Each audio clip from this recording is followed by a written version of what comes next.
Eles não foram teólogos e mal sabiam ler e escrever. Nasceram e viveram em épocas e lugares distintos. Em comum, a simplicidade de entender o mundo com os olhos de Deus. Na terceira reportagem da série Entre o Céu e a Terra, a força da fé de um menino de 9 anos, Nelsinho Santana, e da venerável Inhaxica, em Baipendi, sul de Minas Gerais. Pessoas que confiaram no poder de Deus e hoje são exemplos de santidade.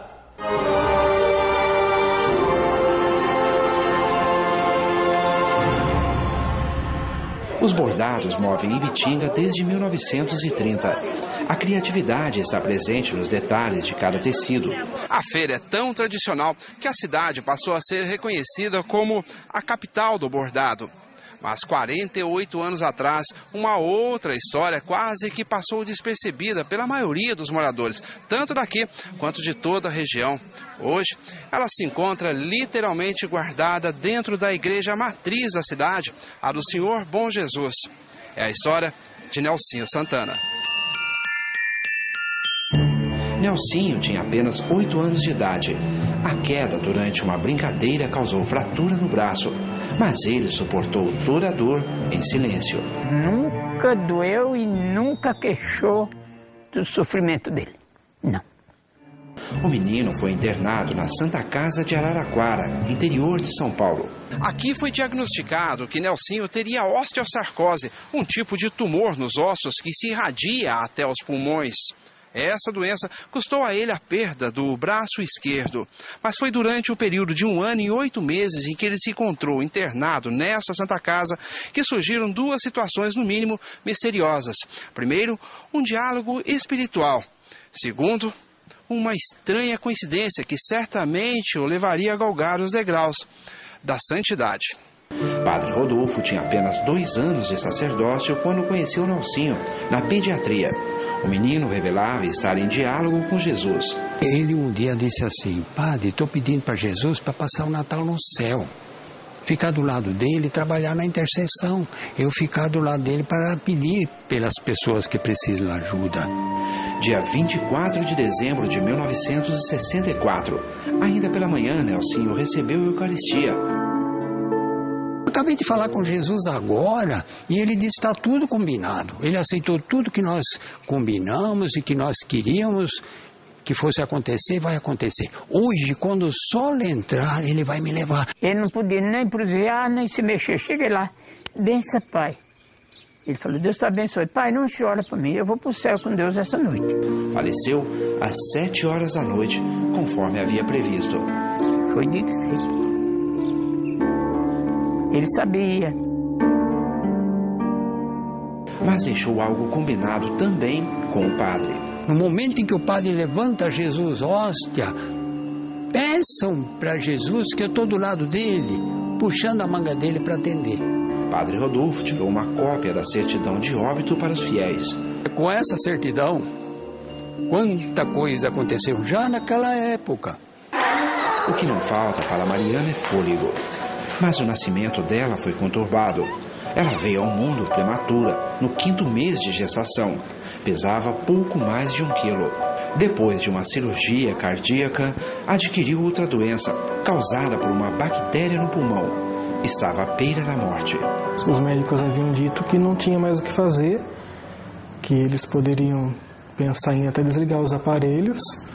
E foi quando ela entrou numa crise profunda e ela não queria mais voltar lá para ver a menina. Porque ela falava que ela estava fazendo mal para a menina. Mãe e tio não perderam a fé e pediram ajuda a Nelsinho. Fechei o olho, comecei a chorar e comecei a pedir para ele. Eu falei: Nelsinho, você está perto de Jesus, como você falava, né? Puxa a manga dele, cura ela para mim, porque a única salvação que tem para Mariana é a cura dela através da sua intercessão. E eu voltei a ligar para minha mãe no mesmo instante e falei: mãe, fica tranquila que a partir de agora quem está tomando conta dela é o Nelsinho. Hoje o processo se encontra no Vaticano, à espera de comprovação de novos milagres. Um desafio para os postuladores. Por ele ser uma criança de apenas 9 anos, não ter uma vida assim, né? Não teve uma vida para ser investigada a fundo, somente pouco tempo de vida e na inocência de uma criança, a gente tem uma grande esperança que esse processo seja muito rápido. Os cuidados são grandes, tanto quanto os relatos. Ao que tudo indica, Nelsinho não para de puxar a manga da túnica de Jesus. Jesus já teve que mudar de túnica muitas vezes, né? Ainda bem que em Ibitinga, os bordados renovam os tecidos. Um lenço amarrado à cabeça, um olhar doce, dizem que Inhaxica conversava com Nossa Senhora da Conceição. Essa imagem de cerca de 300 anos que ela teria ganho da mãe. Chamava Nossa Senhora de forma muito carinhosa. Toda vez que uma pessoa pedia para ela rezar, ela dizia: vou falar com a minha Sinhá.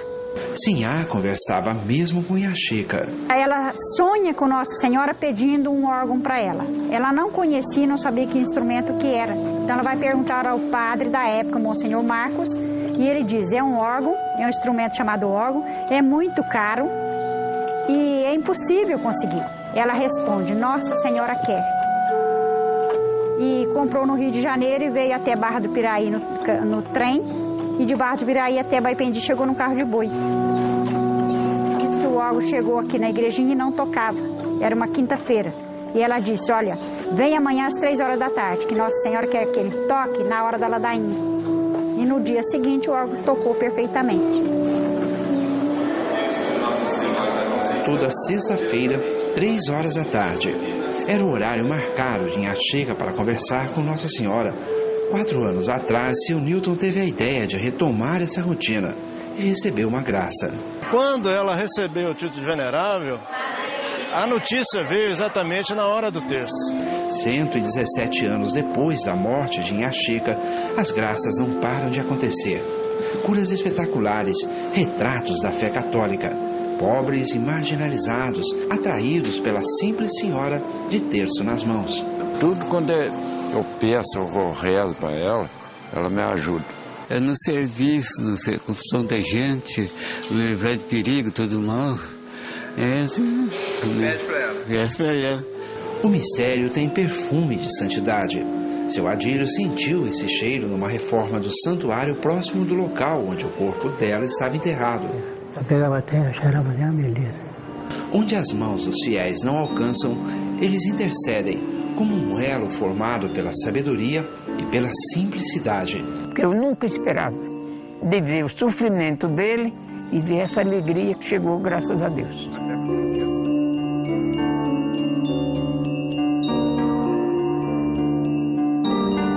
O triunfo da santidade de leigos católicos tem a oração como meio mais simples e eficaz de se alcançar o céu. Deus continua exaltando os humildes.